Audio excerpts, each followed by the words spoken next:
ঘরের মাঠে সাফ চ্যাম্পিয়নশিপকে সামনে রেখে এবার এক মেগা পরিকল্পনা হাতে নিয়েছে বাংলাদেশ ফুটবল ফেডারেশন বাফুফে।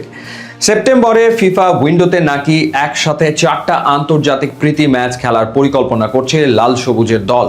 কিন্তু একদিকে এই দুর্দান্ত প্রস্তুতির খবরের মাঝেও ক্লাবের প্রস্তুতি সংকট এবং হামজা চৌধুরীকে নিয়ে তৈরি হওয়া বড় অনিশ্চয়তা কিসের ইঙ্গিত দিচ্ছে, চলুন আজ বিস্তারিত জেনে নেওয়া যাক। সামনে ঘরের মাঠে সাফ চ্যাম্পিয়নশিপ, আর তাকে সামনে রেখেই ফিফা র্যাঙ্কিং উন্নত করা এবং দলের প্রস্তুতি জোরালো করতে বড় পদক্ষেপ নিয়েছে বাফুফে সভাপতি তাবিদ আউয়াল গণমাধ্যমকে নিশ্চিত করেছেন যে আগামী 21 সেপ্টেম্বর থেকে শুরু হওয়া ফিফা উইন্ডোতে মোট 4টি আন্তর্জাতিক প্রীতি ম্যাচ আয়োজনের পরিকল্পনা চলছে।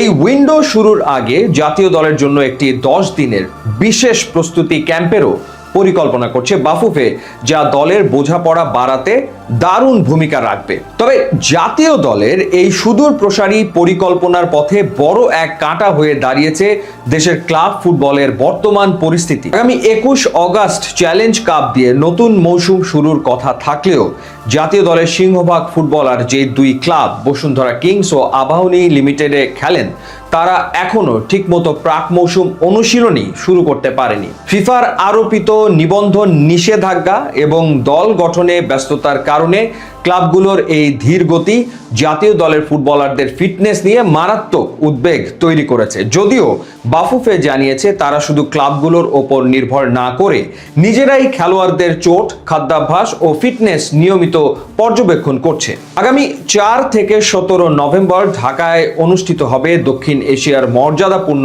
এই টুর্নামেন্ট, কিন্তু বিপত্তি বেঁধেছে সূচি নিয়ে। সাফ শুরু হচ্ছে 4 নভেম্বর, অথচ নভেম্বরের ফিফা উইন্ডো শুরু হবে 9 নভেম্বর। এর ফলে টুর্নামেন্টের শুরুর দিকে ইংল্যান্ড প্রবাসী হামজা চৌধুরী বা ইটালিতে খেলা ফাহমিদুল ইসলামের মতো হাই প্রোফাইল ফুটবলারদের পাওয়া নিয়ে তৈরি হয়েছে অনিশ্চয়তা। তবে বাফুফের সভাপতি পরিষ্কার জানিয়ে দিয়েছেন, ফিফা উইন্ডো শুরুর আগে সাফ শুরু হলেও বিদেশি ক্লাবের ফুটবলারদের ছাড়াই মাঠে নামার মতো বিকল্প পরিস্থিতির জন্য প্রস্তুত রয়েছে টিম ম্যানেজমেন্ট। আগামী নভেম্বরে ঢাকায় বসতে যাওয়া সাফ চ্যাম্পিয়নশিপ বাংলাদেশের ফুটবলের জন্য শুধু একটা টুর্নামেন্ট নয়, বরং ঘরের মাঠে শ্রেষ্ঠত্ব পুনরুদ্ধারের এক সুবর্ণ সুযোগ। জার্মান আমেরিকান কোচ টমাস ডুলির অধীনে দল এখন একটি দীর্ঘমেয়াদী প্রক্রিয়ার মধ্য দিয়ে এগোবে।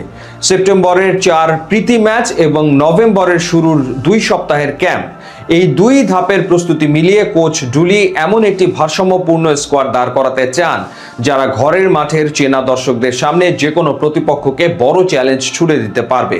ক্লাব ফুটবলের নানান জটিলতা ও সূচির মারপ্যাচ পেরিয়ে কোচিং স্টাফরা যেভাবে দলের ফিটনেস ও ট্যাকটিক্যাল বোঝাপড়া বাড়াতে কাজ করছেন, তাতে সমর্থকদের মনে নতুন করে আশার আলো জ্বলছে যে এই সাফেই বাংলাদেশ দল ইতিহাস গড়তে পারবে।